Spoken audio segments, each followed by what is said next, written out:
Bonjour tout le monde, ici Suzanne Hiron de Mamie et Papyrus. Je suis une démonstratrice indépendante Stampin' Up! Cette semaine, dans mon truc de la semaine, on retourne aux sources et je voulais vous parler de nos différents types de papier et à quoi ils servent.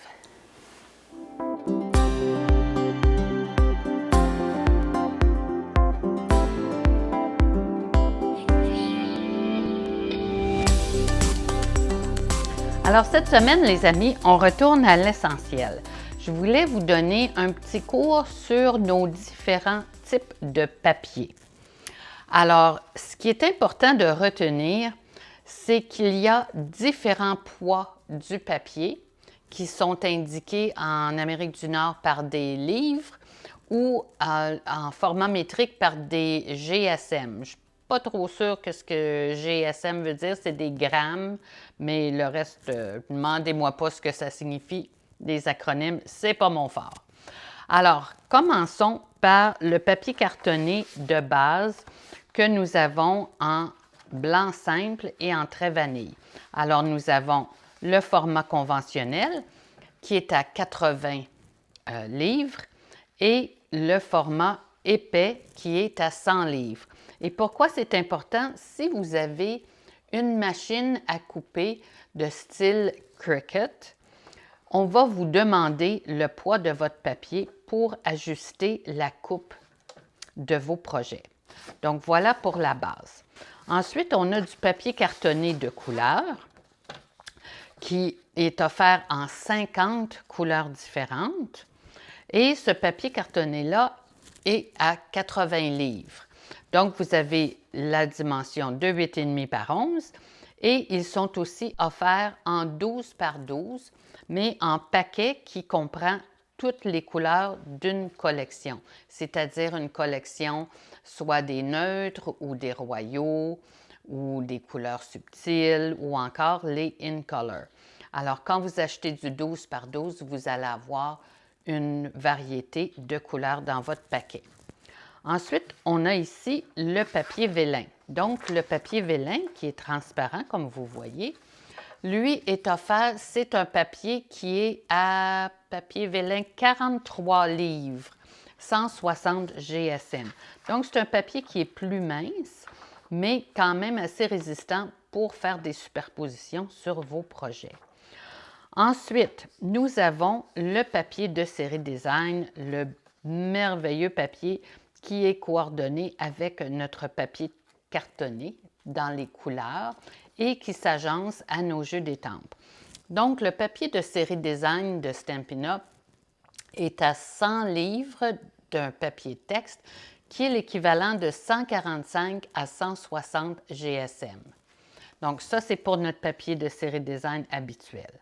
Un petit truc additionnel que j'ai à vous donner, c'est quand vous rainurez votre papier de série design, par exemple, sur la planche de marquage Stampin' Up!, vous avez un outil ici avec un petit bout et un plus gros.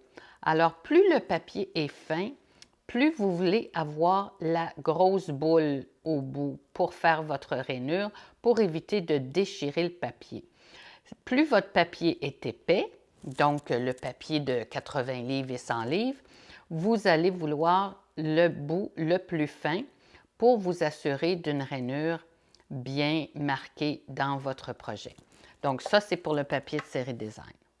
Maintenant, on a le papier de série design spécialité qui, lui, est un petit peu plus lourd. Donc, le papier spécialité est à 200 à 240 GSM, donc l'équivalent de 100 livres. Et c'est la même chose pour le papier métallisé. Le papier à paillettes, lui, est encore un petit peu plus épais, un petit peu plus lourd à 105. Et le papier fenêtré aussi est à 100 livres. Maintenant, vous avez les enveloppes qui sont offertes en deux couleurs, le trait vanille et le blanc simple. Et ce papier-là est à 90 livres. Et celui-là, c'est ça, je vous mets en garde de faire bien attention si vous le rainurez, de prendre l'embout le plus large pour ne pas déchirer votre papier. Ensuite, pour les dimensions du papier de série design, ils sont offerts en paquets soit de 12 par 12 selon le motif ou de 6 par 6. Alors, ça fait pas mal le tour de ce que je voulais vous dire. Peut-être pour les projets, quel papier choisir pour vos projets. Plus votre projet est un projet 3D, par exemple une boîte, plus vous allez choisir un papier qui est épais et qui est lourd pour éviter justement de froisser ou de le plier au mauvais endroit. Donc, pour les projets 3D, on recommande le papier épais. Pour vos cartes, vos bases de cartes, le papier de couleur ou le papier blanc et très vanille plus épais. Pour vos superpositions, ben là, vous avez le choix du papier de série design, le papier coloré, le papier vélin, le papier métallisé. C'est votre créativité, votre imagination n'ont pas de limite.